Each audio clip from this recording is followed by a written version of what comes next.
Mais moi, pour Halloween, je coupe des tibias, des fémurs, de vaches, de buffles ou autres, pour en faire des sillets. Ça t'intéresse? On y va?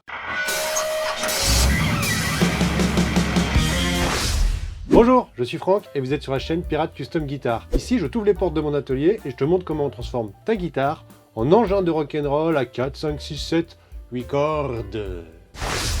Le sillet est un point clé de ton instrument. Il nécessite d'être bien ajusté pour te garantir d'une, un bon confort de jeu, un bon espace entre les cordes, du sustain et une bonne tenue de l'accordage. Si ta guitare est neuve, direct sortie d'usine, que tu viens de la déballer, il y a de grandes chances qu'on puisse optimiser ton sillet. En effet, il est certainement réglé beaucoup trop haut. Les fabricants font ça pour te garantir une guitare qui ne frise pas, ils trichent un petit peu, ils mettent les cordes un petit peu plus haut, l'action un peu plus haute, pour être sûr que la guitare ne frise pas quand tu la sors de ton carton et que tu commences à la jouer.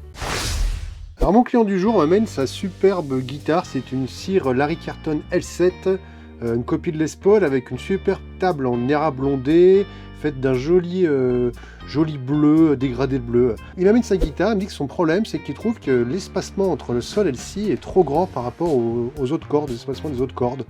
Bon, alors qu'est-ce que je fais? Ni une ni deux, je sors ma règle à mesure, et puis je vais vérifier l'espace justement, l'écartement de ces cordes. Et je constate exactement ce qu'il vient de me raconter. C'est hallucinant sur une guitare neuve, j'ai jamais vu ça. Donc en effet, je vois bien que le problème vient entre la corde de mi, la, ré, sol, entre si et mi, ré, mi, ouais, il y a un truc bizarre quoi. L'espacement là est pas très bien foutu. Donc, je sors mon petit pinceau, là j'en suis fan de ce nouveau petit pinceau, et puis je mets un petit coup de propre un petit peu partout là, avant de passer au démontage des cordes. Je sors ma magnifique manivelle mécanique.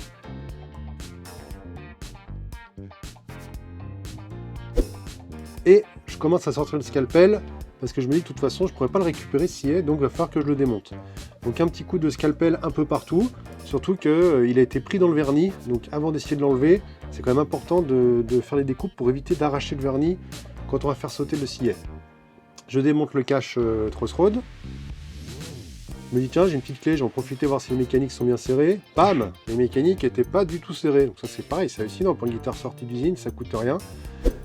Et là, je commence à découper, en tout cas essayer de faire une rainure pour le séparer du vernis, parce qu'il était bien pris dans le vernis, y compris au niveau de la tête. Donc si je l'enlevais, je risquais de tout arracher. Je sais pas si vous voyez ce que je veux dire, là j'essaie de faire un peu plus gros plan. Voilà, là j'ai raboté le vernis qui était sur le sillet. Alors pour faire péter le sillet, c'est pas compliqué, on prend une cale en bois, qu'on pose comme ça sur la touche, bien gentiment, et un joli petit marteau. Je mets quelques petits coups, un petit peu d'amorce là, et pam, un petit coup sec, et le sillet il saute tout seul. Parfait. Voyons voir, bon la gorge est plutôt, ouais, elle est en bon état, ça va. Et le sillet, ça a l'air d'être de l'os quand même, hein. Ça ressemble à de l'os. Donc c'est marrant que le sillet ait été mal usiné parce que bon, c'est plutôt de bonne facture. Là vous voyez, hop, de ce côté-là et de ce côté-là, j'enlève les petits... c'est des morceaux de vernis en fait que j'avais découpé avec le scalpel. Heureusement que je l'ai prédécoupé avant. Alors comment on s'y prend? Voilà des os que j'ai prédécoupés. Alors comment je fais pour récupérer de la matière première? Eh bien c'est simple, je récupère un os à moelle, un peu comme celui-là. Je le trempe dans de l'eau salée pendant une bonne vingtaine de minutes. Je le sors, je le frotte avec une brosse à dents ou n'importe quelle brosse pour enlever un petit peu les particules. Vous voyez, il reste un petit peu quand même des cochonneries, de la viande, ça fait un peu dégueulasse. Je le remets dans de l'eau salée ou du bicarbonate de soude pendant une bonne vingtaine, trentaine de minutes. Je ressors, je refrotte. Tant que j'ai des impuretés, j'enlève. Une fois qu'il est bien propre et qu'il est bien nettoyé, je le passe sur la scie à ruban, je ne sais pas si vous le voyez ici, je passe sur la scie à ruban et j'obtiens ce genre de petites choses là, donc des lamelles, je vous mets un peu plus près, des lamelles d'os que je stocke dans mon atelier pour pouvoir faire du sillet à la demande. Voilà, donc là je sélectionne le morceau qui me paraît être la partie qui me paraît être la mieux pour pouvoir retailler un sillet. Je pense que celle-là fera bien l'affaire. Ok, je vérifie les cotes un petit peu comme ça à l'œil, voir de partout si ça peut faire.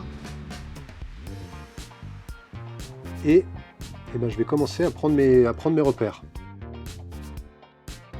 Je sélectionne la partie qui m'intéresse vraiment de l'os, là, qui me paraît saine, qui me paraît pas mal, et je commence à tracer la largeur du sillet. Bon là, c'est les cotes mal taillées, hein. Pour l'instant on est à l'étape vraiment d'usinage grossier.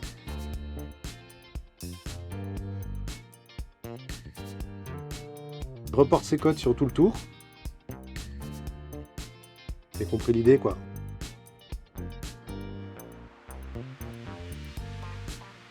Voilà. Et une fois que c'est fait, je passe sur l'étau, je sors ma scie et c'est parti. Donc là, je vous conseille quand même de vous protéger un petit peu parce que la poussière d'os comme ça, là, c'est pas très bon pour les poumons. Donc si vous avez un petit masque, un truc, un vieux FFP2 qui vous reste, et ben vous le sortez, vous le mettez, ça vous protégera toujours les bronches. Voilà, les deux côtés sont coupés. Ouais, vous avez vu que j'ai pris les cotes un peu larges. Hein. Il va y avoir trop que pas assez. Ensuite, je viens sur mon marbre.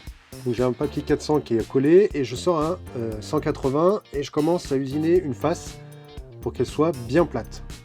Donc là je vous coupe un petit peu, je vais vous mettre ça un peu en accéléré parce que c'est une étape un peu fastidieuse, un peu longue. Mais l'idée en fait c'est d'avoir une face bien d'équerre, bien plate. Voilà, ça commence à ressembler à quelque chose. Ok. Ensuite je sors, là c'est une ponceuse en fait hein, que j'ai bricolée, que j'ai mis sur une table avec un angle droit parfait. Du coup je m'appuie sur la face qui est déjà bien plate et je fais le deuxième angle pour avoir quelque chose de bien droit, bien d'équerre, un bon angle droit. Voilà le sillet que je viens de tailler et ça commence à ressembler justement à un sillet. Ça commence à ressembler à quelque chose. L'ajustement est pas trop mal. Ouais, c'est pas mal. Bon, ça demande encore un peu du fignolage, mais c'est pas mal. Donc là, je passe sur le grain 400 et je fais très attention de bien usiner ça bien tout droit. Alors sur du 400, il n'y a pas beaucoup de mordant. Ça va surtout enlever les... je monte en grain, donc ça va surtout enlever les rayures faites par le 180 de ma ponceuse. Voilà, les quatre faces sont à peu près propres. Je vérifie comme ça. Et je le remonte in situ. Donc c'est pas mal. Là, je prends mon stylo. Alors, c'est un stylo particulier puisqu'en fait, il est usiné, il est plat. Donc, je pose la partie plate sur les frettes. Je l'ai bien taillé, bien droit. Et du coup, je le passe le long comme ça. En fait, c'est pour commencer à prendre les codes du sillet, là, me rapprocher un petit peu des mesures finales. Donc voilà, ce que ça donne un plan un peu plus près. Voilà, vous voyez. Là, je commence à avoir les codes finales de mon sillet. Je retourne sur ma ponceuse. Et là, tout doucement, mais sûrement, je vais commencer le ponçage final. Je vais commencer à me rapprocher, le taillage final en fait. Maintenant, une fois que j'ai fait les deux côtés, il faut que j'usine la partie qui représente le radius finalement de la guitare. Là c'est pareil, c'est des choses où on va tout en douceur. Il faut prendre son temps pour faire ce genre de choses. Il faut vraiment être dans la maîtrise. Il vaut mieux y aller en plusieurs fois, en plusieurs temps. Là j'appuie, et vraiment à peine, juste pour qu'il y ait un tout petit peu de mordant sur la ponceuse. C'est vraiment pour enlever tout doucement de la matière. Je ne veux surtout pas aller trop fort. Si tu vas trop loin, trop fort, il faut tout refaire. Voilà, donc le sillet commence à ressembler à quelque chose qui est valable. Je mesure sur le sillet original, en fait, à quelle distance du bord se situe la corde de mi grave et à quelle distance du bord se situe la corde de mi aigu. Ici, on est environ sur 3 mm. Donc je reprends mon sillet que je viens de tailler à la bonne cote et je reporte 3 mm pour dessiner l'emplacement du mi grave et 3 mm de l'autre côté pour dessiner l'emplacement du mi aigu. Une fois que j'ai mes deux cordes extrêmes, je prends ma règle, donc c'est un outil spécial qui est dédié à ça et qui en fait vous donne l'espacement des cordes en fonction de la largeur de votre sillet. Je glisse le sillet sur la règle afin de les aligner, le mi grave et le mi aigu, et comme ça, ça va me donner les valeurs des 4 autres cordes du milieu. Je reporte les positions des cordes. Je le remonte rapidement sur la guitare pour un peu avoir un côté visuel, voir ce que ça donne. Ouais, ça me semble pas mal. Je remonte le sillet sur l'étau, je prends mon scalpel et je marque, je fais une sorte d'incision à l'emplacement exact des cordes que j'ai tracées.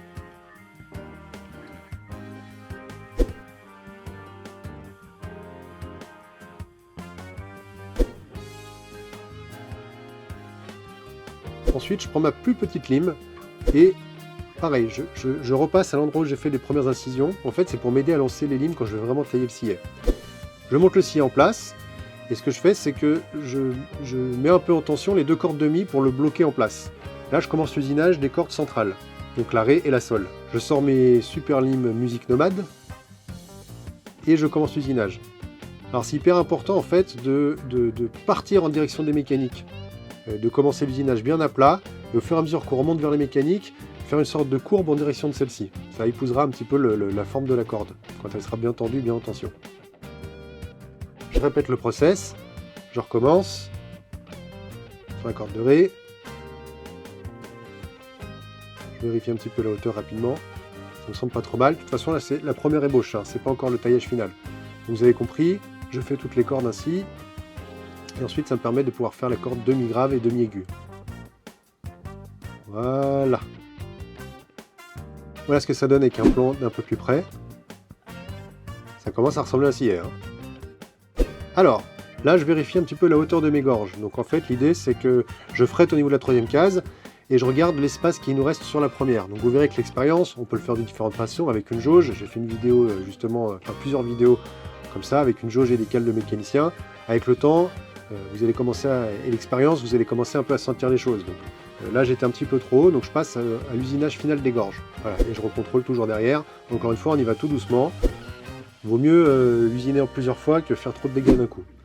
Une fois que je suis OK avec ça, je sors ma colle et je mets deux toutes petites pointes de colle au fond de la gorge. Et je mets deux toutes petites gouttes de colle, pardon, de la super glue contre le sillet. Et je vais plaquer à la fois au fond de la gorge du sillet et à la fois contre la touche. Voilà, c'est de la super glue, c'est de la cyano, donc ça prend très très vite. Et attention de bien mettre tout ça en place. Hein. Voilà. Là, je suis content de moi. Parfait. Alors, une fois que j'ai usiné les gorges, je me suis rendu compte tout à l'heure qu'elles étaient quand même un peu profondes et que je vous rappelle qu'un bon sillet bien taillé, en fait, la corde doit dépasser d'un quart du sillet en profondeur. C'est-à-dire qu'il ne faut pas avoir des gorges trop profondes, je vois ça souvent aussi, c'est pas bon. Il faut vraiment que les cordes soient juste en appui, s'enfoncent de moitié, voire de trois quarts dans le sillet. Donc je sors la lime et j'usine en surface.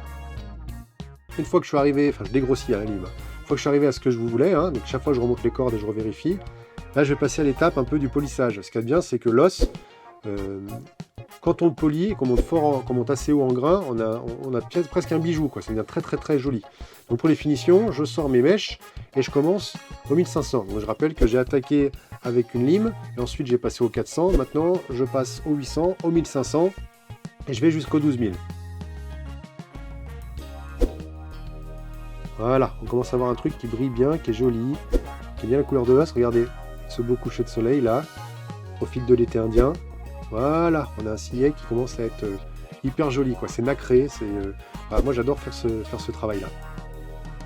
C'est de la sculpture, c'est de la sculpture. Ok, donc maintenant je peux enlever le scotch de protection. Et je vais m'amuser avec mes nouveaux produits Musique Nomade. Donc là, j'ai un produit pour l'entretien de la touche. Donc c'est parti. Je la passe un petit peu, je la frotte et je vois ce que ça donne. Je sors le chiffon, je sors la brosse, je fais un petit peu tout. Elle n'était pas très crade, mais quand même, surprise, j'ai quand même sorti de la crasse. Ensuite, je sors le lubrifiant pour scier. Quitte à faire, autant rendre à mon client un sillet tout neuf et bien lubrifié. Donc je mets un peu de produit dans la gorge demi, la plus large, et je sors le petit coton-tige qui est avec le kit, et je passe dans toutes les gorges. Je remonte les cordes.